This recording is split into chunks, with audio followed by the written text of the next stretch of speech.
thin, thin, thin balloon, and by itself it weighs almost nothing. It's negligible. But you pour in the energy of your life into that water balloon, and what happens? It gets huge and heavy and thick, and we look at it and say, oh my God, this thing is ginormous, it's heavy, it's dangerous, this could splash on somebody. That's our own frickin' energy that's powering that thing, okay?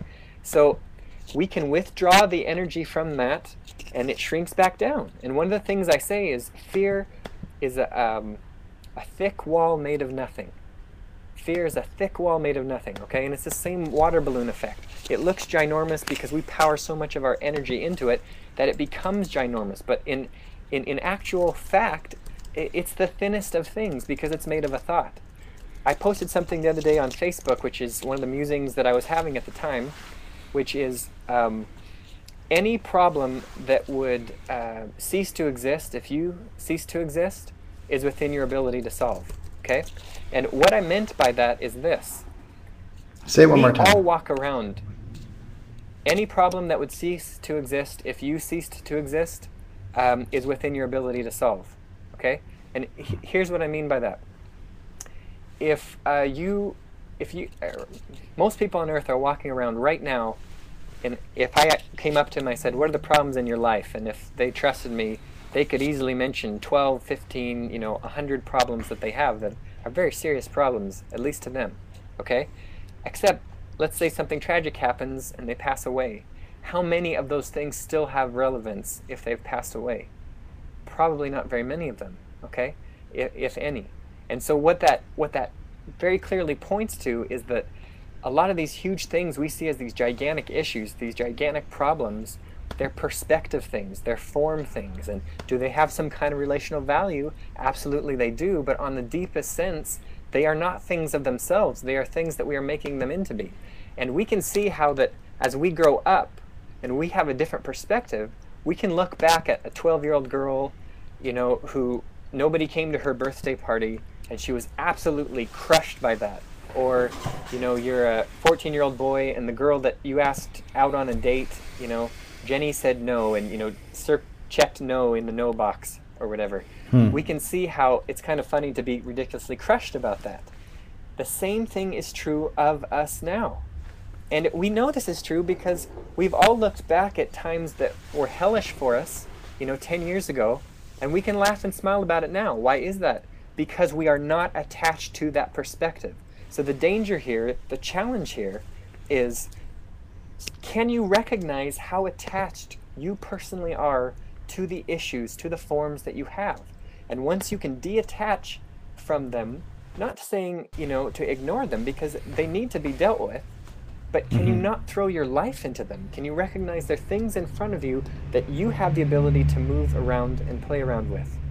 Can I share one more thing or yeah, you can. Oh, we're way over, so. Okay. Okay. Tetris is one of the most popular games of all time, actually. It's broken tons of records, and it's an incredibly simple game, but I want to tell you why I think it's one of the most popular ones. Because on a certain level, it is so relative of the life experience, okay? When the block comes down, do you get to pick what shape block you get? Nope. No, you do not. No. Okay? You do not pick the shapes that come into your life very often. But do you have some kind of an ability with it? Yes, you do. Sure. You have the ability to turn it around and choose what place in your landscape you're going to put it. And here's an example of what happens when we get too attached to these forms and shapes, okay? We make it a personal issue. And you know what? The game of Tetris is not personally trying to screw you over. It is not trying to get you upset. It's a system, it's a game. So we get, we get a block that's just about to come down and we're thinking, give me the line, I need the line, baby, give me the line. And instead of the line, that stupid little squiggly one comes, and we're like, the squiggly one. I always get the squiggly one. It's ridiculous. I can't believe I got the squiggly one again. This is ridiculous. I hate this game. And all the time that we're bitching about that, what's happening? Yeah, it's falling. It's getting closer and closer to the time where we can do nothing about it anymore, okay? So, life is so much like Tetris. We cannot choose the blocks that we get but we have an incredible amount of degree about how to deal with the blocks once we get them. And master Tetris players, just like master life players, waste no time bitching about the blocks that they get. They immediately say, this is what I got. They look at their landscape and they say, you know what? I'll put that here. I'll put that here. I'll put that here. And sooner or later, you get the line. The line comes. And you get that line, you put it right in the place, and Tetris. Yeah, I'm in the chat room right now writing frick, frick, frick. Because I can't bitch on screen, so I'm going to have to do it in the chat room about it. So that's profound, my friend. Yeah, this is a rare moment of being silenced, because I mean, it's just really touching my own heart and my own life, and feeling like so much of the pieces of the Tetris board coming down are totally overwhelming me. And I'm... Dane? Yeah. When your boy looks at you, doesn't see those problems, does he? No. What does he see, do you think, when he looks at you? When he's in a good mood. Well, it's funny. It's profound, again, that you said what you're saying, because just this morning and last night he came to my... I was on the computer doing something like I often am, and he made the request because I had photoshopped a picture of our puppy and put it on a surfboard with my daughter, and he's like, hey, can you do that for me with some picture of me and the dog? And I said, sure. And he knew I'd been overwhelmed, because I don't tend to hide these things as well as I'd prefer with my kids. And he picked up on it, clearly, but he wrote me an email this morning. And yeah, just said that he cares a lot about me, and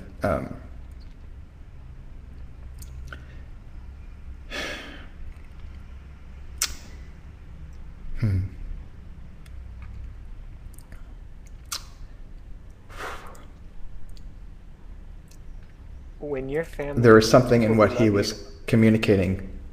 Yeah. I'm sorry, you can go ahead. No, I was just going to say there's just something in his very undeveloped, raw capacities to pick up and also to connect with me, just by saying, what he said in the email was, I know you're working really hard. I'm sorry I ask for so much. And I was just really moved.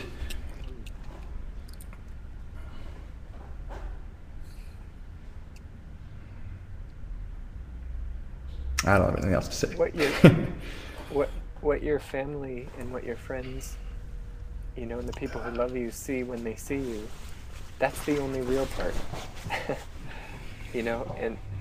And that's the only real part. When a baby, who's 2 or 3 months old, just looking at you with these big, beautiful eyes, they're seeing the realest part of you, because they're seeing the energy of you, the life of you, completely before it's invested in any forms.